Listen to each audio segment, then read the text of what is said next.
मित्रहो नमस्कार. थवा पक्ष्यांचा मानवी जीवनाचं वास्तव या लेखाचं अभिवाचन मी करतोय. लेखक डॉक्टर शिरीष राजे, मानसशास्त्रतज्ञ, नाशिक.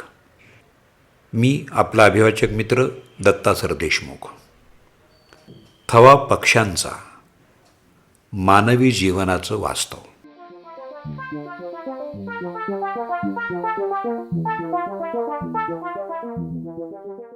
एका सकाळी एक मुलगा आपल्या आजोबांबरोबर शेतात फिरायला गेला.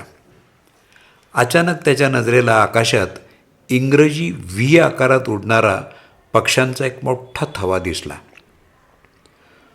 मुलानं कुतूहलानं विचारलं, आजोबा, हे पक्षी नेहमी थव्यानंच का उडतात?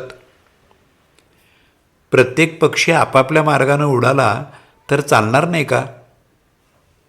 आजोबा हसले. ते म्हणाले, बाळा, निसर्ग कधीच विनाकारण काही करत नाही. हे स्थलांतर करणारे पक्षी हजारो किलोमीटरचा प्रवास करतात. ते जेव्हा व्ही आकारात उडतात तेव्हा सर्वात पुढचा पक्षी हवेला चिरत पुढं जातो.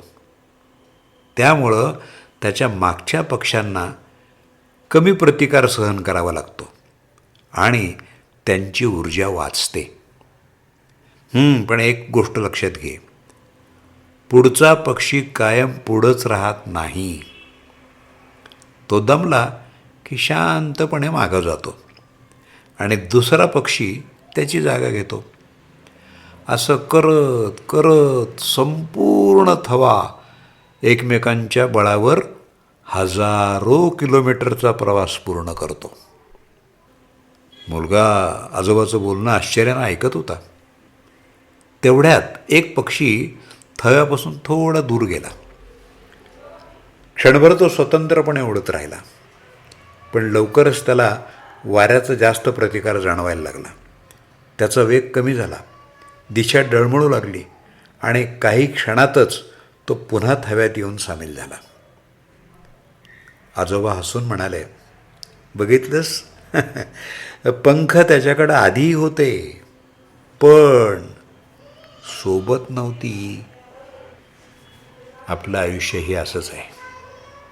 आपल्यापैकी प्रत्येकाकडं स्वतःची क्षमता असते, पण मित्रांनो, जीवनाचा लांबवरचा प्रवास फक्त क्षमतेवर पूर्ण होत नाही.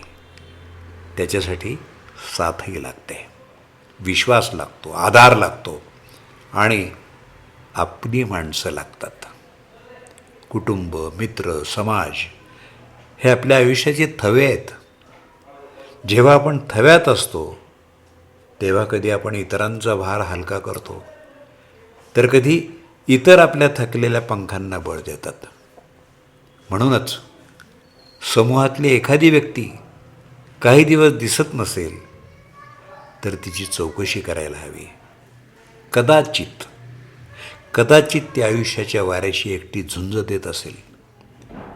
तिला दोष द्यायला नको, तिला पुन्हा थव्यात घेऊन यायला हवं. कारण नैसर्गिक नियम हाच आहे की पक्षी जसा एकटा तर उडू शकतो, पण तोच थव्यानं अधिक दूर, अधिक सुरक्षित आणि अधिक सक्षमपणे प्रवास करू शकतो. माणसाचंही तसंच आहे.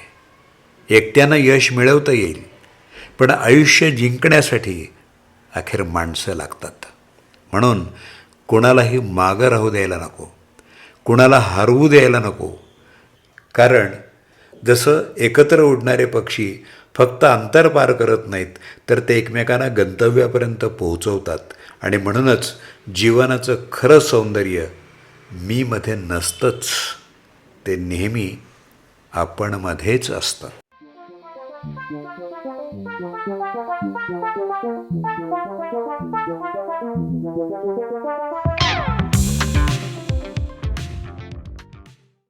थवा पक्ष्यांचा मानवी जीवनाचं वास्तव या लेखाचं अभिवाचन आपण ऐकलंत.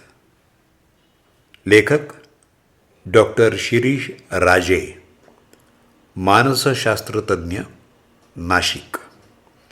लेखन दिनांक 15 जुलै 2026. त्यांचा मोबाईल नंबर 9823185285. अभिवाचन दत्ता सरदेशमुख. माझा व्हॉट्सअप नंबर 8329730186. मित्रहो, ही पोस्ट आपल्याला आवडली असेल तर आपल्या मित्रांना जरूर फॉरवर्ड करा.